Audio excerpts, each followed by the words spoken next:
언더독이라고 하는 말이 있습니다. 언더독이라고 하는 영어의 단어의 뜻은 약자라고 하는 뜻을 가진 단어입니다.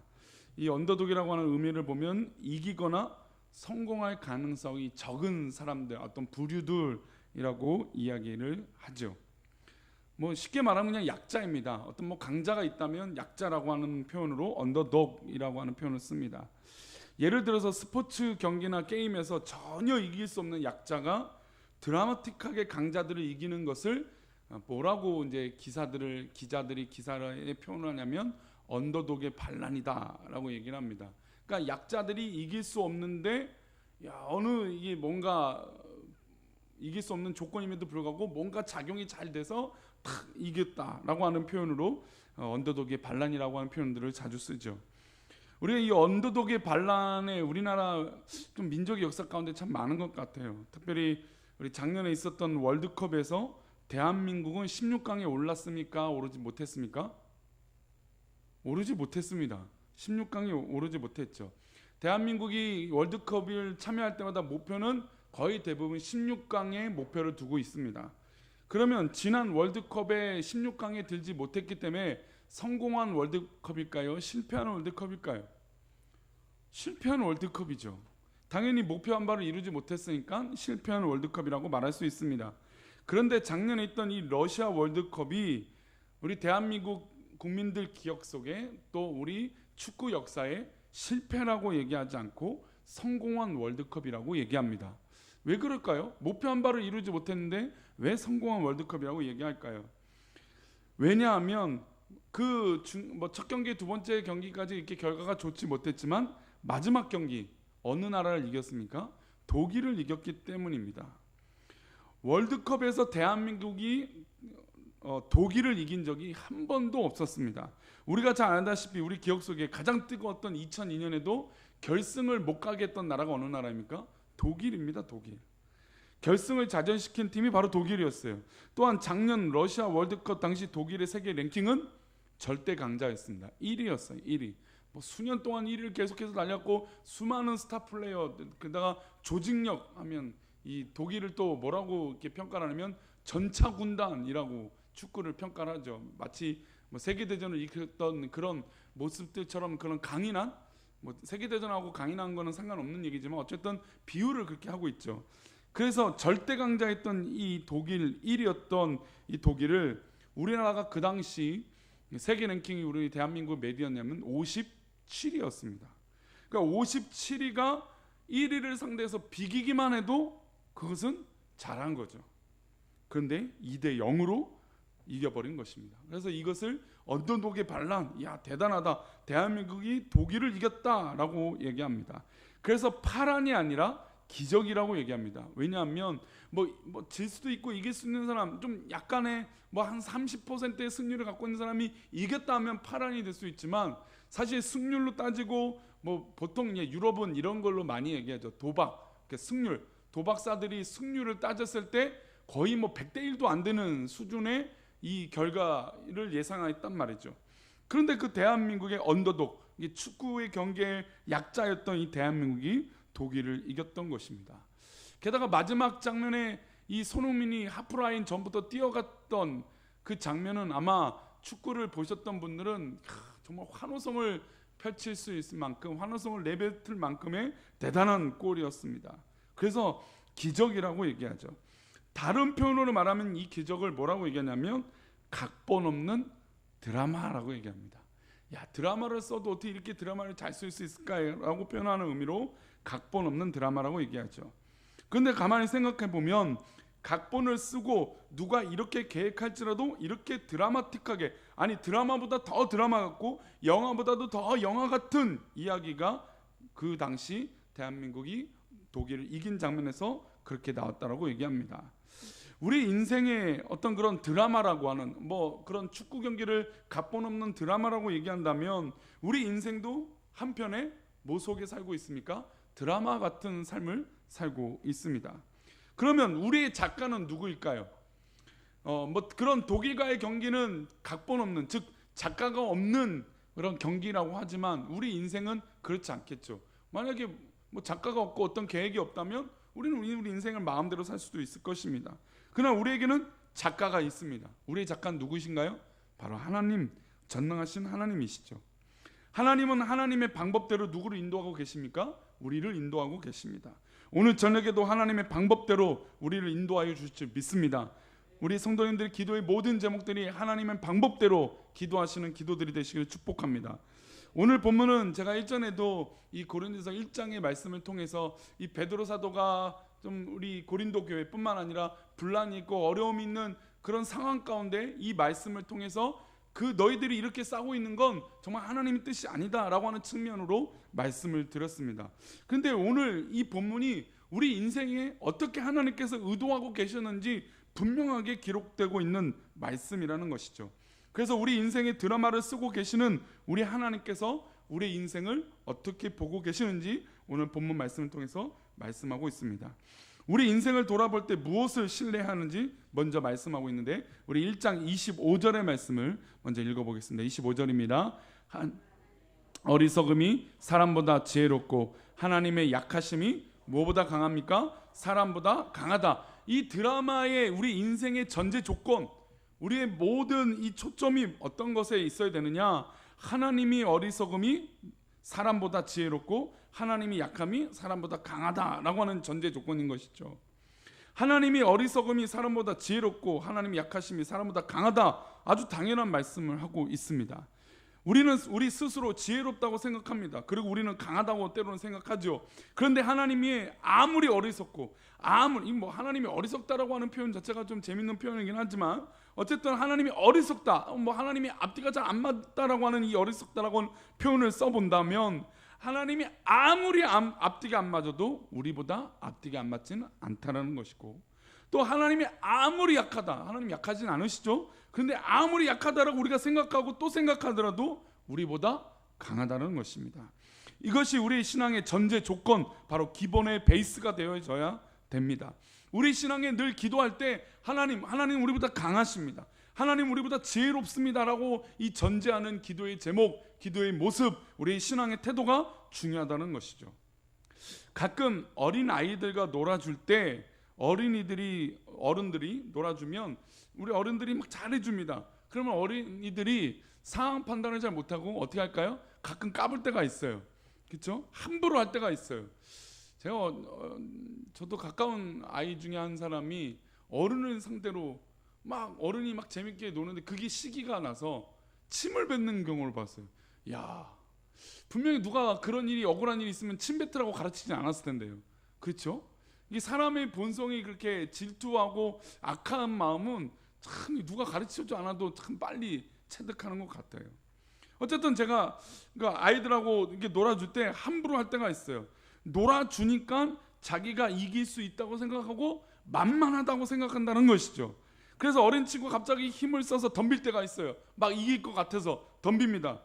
그러면 어른하고 게임이 될까요? 안 될까요? 조금도 되지 않습니다. 예뻐서 사랑스러워서 잘해준 것 뿐이지, 물론 전적으로 잘해주는 그 마음은 진심이죠. 근데 그것을 오해하고 이기려고 하고 덤비면 절대로 이길 수 없습니다. 아주 어린 아이야 어른 같은 거죠. 근데 제가 지난주 중에 저녁에 그 남자아이 한 명과 저희 부부랑 시간을 보낸 적이 있습니다. 가족하고 이 남자아이 한 명이었습니다. 근데 이 남자아이는 정말 어렸을 때부터 소문난 아이였습니다. 제가 그 집을 가끔 방문해 보면 그 남자아이는 한시도 가만히 있지 않습니다. 거기가 교회였는데 교회 가보면 그냥 탁구대 위든 어디 다 매달려 있고 그리고 사람 있으면 목마를 타고 달려들고 점프를 뛰고 정말 그런 아이였습니다. 근데 그 아이가 그날따라 이렇게 조용히 있더라고요. 누나들은 딴 데 가서 놀고 있고 자기만 혼자 남았다라고 하는 이유에 굉장히 의기소침하고 자기가 저한테 말하기를 저 지금 왕따예요 이렇게 얘기하는 거예요. 그래서 어렸을 때 제 기억엔 너무너무 말썽장이고 그냥 까불이 아이였기 때문에 그 아이가 저 왕따예요라고 말하는 얘기가 너무 측은한 거예요. 그래서 밥 먹는 시간과 밥 먹고 나서도 계속 놀아줬어요. 근데 밥 먹고 난 후에 아이가 게임을 하는데 저랑 뭘 깨냐면 손가락 이 게임을 하는 거예요. 엄지손가락 해보셨습니까? 엄지손가락 돼서 이 힘으로 하자는 게임을 그 손가락 씨름이죠. 손가락 씨름을 하자는 거예요. 그래서 하는데 뭐 당연히 뭐 게임이 안 되죠. 근데 이 아이가 막 제가 몇 번 져줄 것 같처럼 해주니까 막 자기가 막 이길 것 같은 막 그런 욕심이 막 생기는 거예요. 막 10초를 게임한다고 했을 때 9초 동안은 막 이길 것 같습니다. 근데 제가 결정적일 때 어떻게 할까요? 1초도 안 걸려요. 요거를 뒤집는데 1초도 안 걸립니다. 당연하죠. 왜냐하면 어린아이, 아무리 남자아이가 뭐 초등학교 1, 2학년이어도 저한테는 게임이 안 되는 것입니다. 당연한 것이에요. 그런데 이 어린아이가 그렇게 착각하는 것처럼 우리가 하나님을 믿는다라고 하는데 이런 착각 속에 살 때가 있다라는 것이죠. 하나님이 아무리 약해도 강하신 분이고, 아무리 우리가 생각할 때 뭔가 부족해 보일지라도 하나님은 완벽한 지혜로 우리를 계획하고 계시는데, 우리는 그것을 잊어버리고 내 판단과 내 생각이 옳다라고 생각한다는 것이죠. 우리가 어린아이를 갖다면 하나님은 완벽한 무엇일까요? 어른이시라는 것이죠. 하나님은 전능하시고 지혜로운 어른이라는 것입니다. 모든 것이 가능하고 모든 것을 하실 수 있는 분입니다. 이런 하나님을 우리 삶 가운데 인정해야 된다는 것이죠. 우리의 믿음의 삶에, 우리 인생의 모든 전반에 이 하나님을 인정하는 것이 우리 믿음의 삶이라는 것입니다. 인정하는 것은 척만 하면 될까 안 될까요? 인정하는 척만 해서는 안 되는 것이죠. 본심과 전심을 다하여 우리 하나님이 전부라는 것을 고백해야 된다는 것이죠. 그래서 하나님이 어리석음이 우리보다 지혜롭고 하나님이 약한 것 같아 보여도 하나님은 우리보다 절대적으로 강하다라는 것입니다. 이 인정이 우리 삶 가운데 있고 나서 하나님의 부르심, 나를 부르심, 지금 이 시간에 우리를 이 자리에 앉게 하신 이 부르심이 무엇인지 고민해야 된다는 것이죠. 즉 하나님이 나보다 위대하다, 하나님은 전능하시다라고 하는 전제 조건 아래 우리가 이 예배 시간에 있는 것입니다. 그래서 26절에 이렇게 얘기합니다. 우리 26절 읽어보겠습니다. 시작. 형제들아 너희를 부르심을 보라. 능한 자가 많지 아니하며 문벌 좋은 자가 많지 아니하도다. 하나님께서 우리를 부르셨습니다. 하나님이 우리를 부르시고 우리를 인도하시는 것은 우리가 지혜가 있고 능력이 있고 문벌이 좋아서 우리를 부르신 것이 아니라는 것입니다. 그런데 자꾸 신앙생활 하면서 우리가 착각해요. 내가 대단하기 때문에, 내가 뭔 것을 했기 때문에 이런 역사가 일어났다고 생각하는 것이죠. 그런 하나님의 위대함은 그런 것을 따져서 우리에게 그런 은혜를 주신 게 아니라는 것입니다.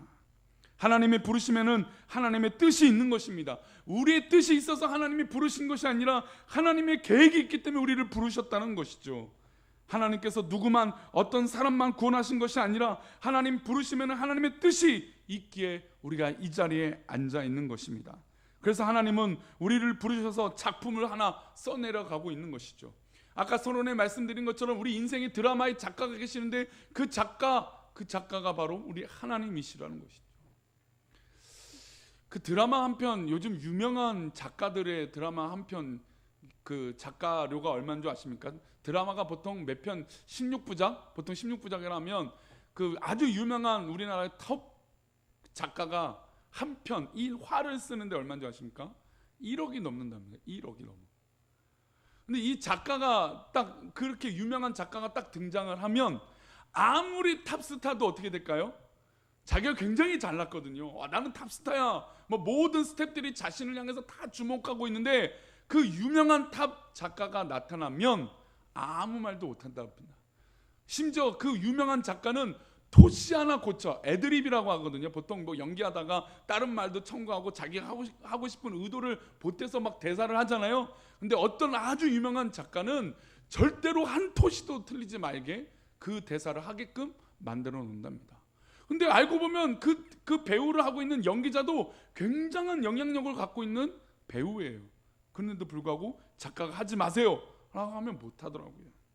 우리 인생의 부르심이 바로 이런 것입니다. 하나님이 써내려가고 있는 이 작품에서 마침표가 찍히면 마침표가 찍히는 것이고 느낌표가 있으면 느낌표가 있는 것입니다. 우리 마음대로 마치고 느끼고 물어서는 안 된다는 것이죠. 하나님이 부르셔서 우리의 작품을 써내려 가실 때 하나님 앞에 감사함으로 나아가는 우리 귀한 성도님 되시를 축복합니다. 그러면 우리 하나님께서 우리를 향해서, 나를 향해서 작품을 써내려 가고 계시는데 이 작품의 핵심이 있습니다. 하나님의 의도가 있어요. 그러니까 작품이라는 게 기승전결이 있잖아요. 그렇죠? 처음부터 끝이 있어요. 그리고 하이라이트와 클라이맥스가 있어요. 가장 막 치고 올라가는 그런 정점이 있습니다.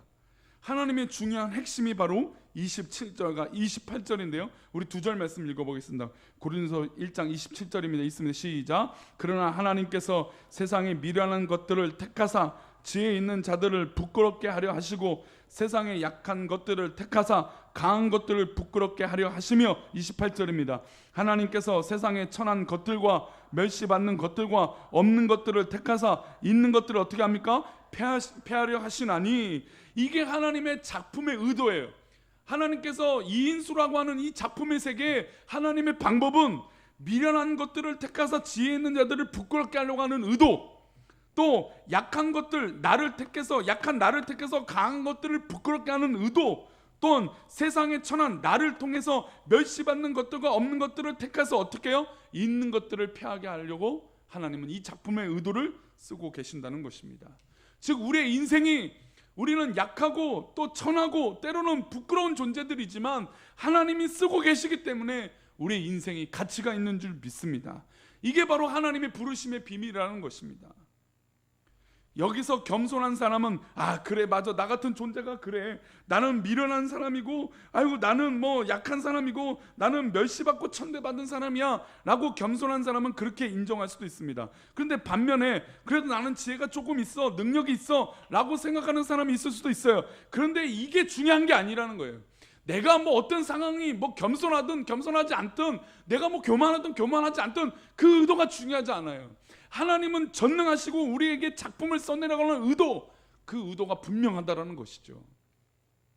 근데 우리 그 의도와 벗어나서 나는 뭐 지혜로워, 아이고 나는 겸손해, 이런 판단도 하나님 앞에 있을 수 없다라는 것입니다.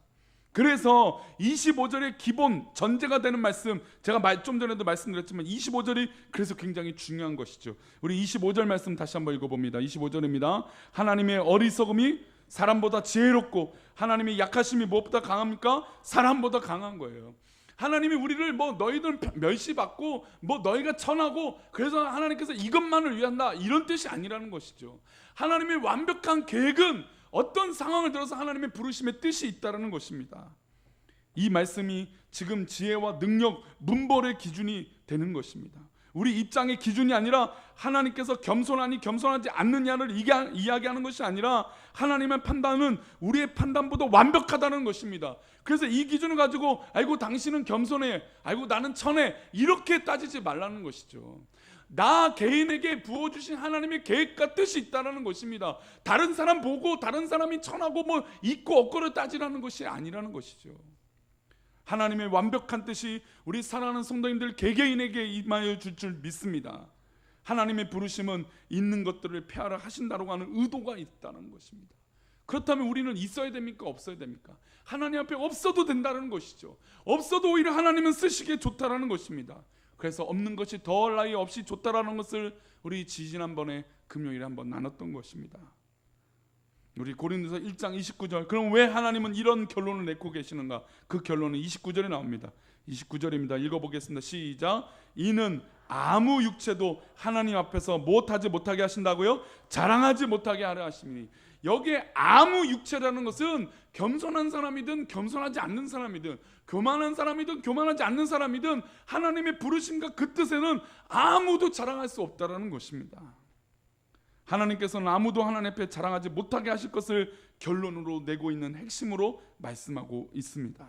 하나님의 뜻이 있고 하나님의 방법이 있고 하나님께서 계획하신 것이 있는 줄 믿습니다. 그래서 이 밤에 우리는 우리의 기도 제목을 두고 기도할 때 하나님의 뜻이 무엇인지 물어야 됩니다. 하나님 과연 이 문제를 통해서 하나님 무엇을 말씀하고 계시려고 하십니까? 하나님 계획이 무엇입니까? 하나님 어떻게 하시려고 이렇게 허락하시는 것입니까? 라고 하나님 앞에 물으실 때 하나님의 놀라운 방법으로, 하나님의 놀라운 계획으로 우리를 인도해 주실 줄 믿습니다.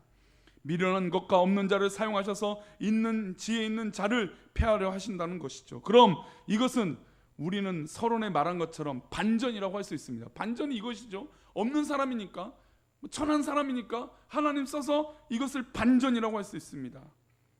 전혀 할 수 없는데 이길 수 있게 된 거니까 반전이라고 하시죠. 근데 세상은 이것을 반전이라고 얘기합니다. 맞아요, 반전이라고 할 수 있어요. 그런데 뭐 영어로 따지면 인버전이라고 하는 건데, 이 인버전이라는 것 뜻은 없는 것, 가능성이 없는 것을 뒤집혀졌다라고 하는 거예요. 그래서 이것을 이 하나님의 역사를 반전이라고 얘기하는데 우리는 믿음의 사람들은 이것을 반전이라고 얘기하지 않아요. 뭐라고 얘기하냐면 우리는 개종이라고 얘기해요. 세상 사람들은 이것을 반전, 야 그래 약한 사람이 이렇게 이길 수 있어, 그래 이것이 드라마야 라고 하지만 하나님께서 우리를 한 번만 이기게 하실까요? 그때만 잠깐 약한 자인데, 언더독처럼 약한 자인데 한 번만 이길 수 있도록 하실까요? 독일을 이겼던 대한민국이 그때만 이기도록 하나님 역사하실까요? 그렇지 않다는 것이죠. 하나님을 믿는 백성들은 그때만 이기는 것이 아니라 앞으로도 이기게 될 줄 믿습니다. 그래서 반전이 아니라는 것이에요. 반전이면 한 번만 이기고 뒤집혀지는 거죠. 개종은 뭐냐? 컨버전된 인생은 뭐냐? 완벽하게 하나님 뜻으로 변화된 인생, 하나님의 백성을 말하고 있다는 것이죠. 즉 이 본문에서 우리 고린도서 1장 25절부터 29절의 말씀은 반전이다. 아 그래 나같이 억울한 사람이 이제 이기는 것이구나 라고 하는 그런 반전이 말하는 게 아니라 완벽한 변화를 받은 우리, 나 자신을 이야기하고 있는 것입니다. 그래야 교회가 건강해지고 소란이 없을 수 있다는 것이죠. 이게 바로 개종된 하나님의 백성이에요. 개종되어야 하나님의 것으로 완전히 속함을 받아야 우리 인생이 진짜로 계속해서 반전 그 한 때문에 아니라 계속해서 반전의 역사를 써내려갈 수 있다는 것이죠. 그러면 이렇게 개종된 사람이 누굴까요? 성경에 대표적으로 이렇게 개종된 사람이 누굴까요? 반전을 써내려간 사람이 아니라 완벽한 변화를 이룬 사람이 누굴까요? 바로 이 본문을 기록한 바울 사도라는 것이죠. 바울 사도는 스스로 뭐가 있었습니까? 능력이 있었습니다. 힘도 있었습니다. 문벌도 좋았습니다. 그래서 자신이 정말 있는 사람이라고 생각해서 나는 있는 사람이야, 나는 대단한 사람이야. 그래서 심지어 그 공회에 가서 문서 좀 주십시오, 공문서 좀 주세요, 내가 다 예수 믿는 사람 잡아 가두겠습니다 라고 앞장서서 움직였던 사람이 바로 바울 사도입니다. 그런데 하나님의 방법을 없는 사람을 들어서 있는 사람을 꺾으신다? 그게 이제 바울 사도의 고백이 되어진 것이에요. 이게 지금 고린도 교인들을 향한 고백이 아니라 이 고백은 누구의 고백이에요? 바울 사도 스스로의 고백이라는 것이죠. 아 하나님을 믿고 나니, 예수님을 진짜 믿고 나니 나 같은 사람을 써서 하나님의 강하심을 나타내시는 것이구나. 그러나 우리가 알다시피 바울은 위대한 사람이었고 대단한 사람이었습니다. 자신은 정말 있는 사람이라고 생각했던 사람입니다. 그런데 하나님의 방법은 없는 사람을 들어서 사람을 꺾으셨다. 바울 사도가 본인이 그렇게 없는 사람이 되어져 버린 것입니다. 이 바울 사도가 어떤 장면에서 하나님 앞에 이렇게 개종된 사람이 되었습니까? 바로 다메섹에서 이 예수 믿는 사람을 잡으러 가다가 완전히 꼬꾸라졌습니다. 자신만을 믿고 자신은 대단하다고 생각했던 이 사울이 다메섹에서 예수님을 만납니다. 그 인생에서 얼마나 예수님을 만났을까요? 그 인생이 뭐 60평생 70평생이라고 했을 때 그 인생이 얼마나 예수님을 만났을까요? 성경에는 시간이 기록되어 있지는 않지만 바울의 회심을 딱 세 구절로 요약하고 있습니다. 기록되고 있는데 우리 사도행전 9장 4절입니다. 우리 9장 4절 말씀 먼저 보겠습니다. 시작. 땅에 엎드러져 들음에 소리가 있어 이르시되 사울아 사울아 내가 어찌하여 나를 박해하느냐 하시거늘. 자, 이 음성, 예수님의 음성, 예수님이 임재하셔서 사울에게 부르시면서 네가 나를 왜 박해하느냐 라고 질문합니다. 그때 바울 사도가 이렇게 대답합니다. 5절 말씀입니다. 대답하되 주여 누구시니까 이르시되 나는 내가 박해하는 예수라. 자, 예수님은 딱 두 마디예요. 지금 사울아 사울아 내가 어찌하여 나를 박해하느냐, 나는 내가 박해하는 누구라고요? 예수라. 그리고 세 번째 한마디 더 하십니다. 6절 말씀입니다. 읽어보겠습니다. 시작. 너는 일어나 시내로 들어가라. 내가 행할 것을 내게 이를 자가 있느니라 하시니. 자, 이 장면에서 예수님이 네가 나를 왜 박해하느냐 이 말씀이었어요. 근데 이 말씀 가운데 예수 믿으십시오, 나를 믿어라, 나를 믿지 않으면 너는 지옥 간다, 너가 어떻게 이렇게 살 수 있느냐 라고 말씀하지 않으셨어요. 그저 이 단 두 마디. 그리고 이제 앞이 안 보이니까 내가 명한 곳에 가서 내가 할 행동들 그것을 말해주는 사람이 있을 거다라고 말해줘요. 예수님께서 말씀해 주세요. 아니 예수님이 뭐 부연 설명도 없어요. 딱 이 두 마디예요. 6절은 행동할 거니까. 그러니까 4절과 5절 이 두 마디에 이 바울 사도 즉 사울은 어떻게 됐습니까? 완전히 개종된 거죠. 즉 하나님의 방법은 뭐 우리가 뭐 아무리 계획하고 뭔가 잘하려고 해도 우리에게는 한계가 있다는 것이죠. 그러나 예수님 한번 역사하시면, 하나님 역사하시면 그 한마디라도 완전한 변화와 개종이 일어나게 될 줄 믿습니다. 그러면 이 장면을 시간으로 한번 따져볼게요. 시간 얼마나 될까요? 한 30분 잡아볼까요? 30분 걸릴까요? 이 두 구절이요? 한 1분 될까요? 저는 아무리 돼도 30초밖에 안 될 것 같아요. 예수님이 빛 가운데 딱 임하셔서 사울아 사울아 내가 어찌하여 나를 박해하 이렇게 해도 30초 이내면 이 말이 다 끝날 것 같아요. 아무래도 1분도 채 되지 않는 상황 가운데 완벽한 변화가 일어난 것이죠. 그리고 유대주의 광신도했던 바울 사도는 예수쟁이로 만드시며 순교자로 변화시켜 주신 것입니다. 이 짧은 예수님과의 만남을 통해서 사울이 완전히 변화된 것이죠. 이것을 어떻게 반전이라고 할 수 있겠습니까? 이건 반전이 아니라 완전한 변화가 일어난 것이고 완전한 개종이 일어난 것입니다. 사람이 완전히 통째가 바뀐 그런 놀라운 역사가 사울에게, 바울 사도에게 일어나는 것이죠. 그래서 이렇게 변화된 모습 가운데 아무도 하나님 앞에서 자랑하지 못하게 하려 하신다라고 하는 것을 본인이 말할 수 있는 것이죠. 이런 경험을 했으니까 본인이 이렇게 말할 수 있는 것입니다. 게다가 고린도 교회는 바울 사도를 신봉했습니다. 대단한 우리의 지도자라고 여겼습니다. 근데 그 사람이 스스로 나는 아무것도 자랑할 것이 없다라고 이야기하고 있는 것이죠. 왜냐하면 바울 사도가 뼈저리 느꼈기 때문입니다. 바울 사도는 자신이 하나님 앞에, 예수님 앞에 자랑할 것이 없는 그런 존재다라고 빌립보서에 우리가 외웠던 말씀, 우리 빌립보서 3장 8절인데요. 우리 함께 읽어보겠습니다. 빌립보서 3장 8절입니다. 또한 모든 것을 해로 여김은 내 주 그리스도 예수를 아는 지식이 가장 고상하기 때문이라. 내가 그를 위하여 모든 것을 잃어버리고 뭘로 여김은요? 배설물로 여김은 그리스도를 얻고.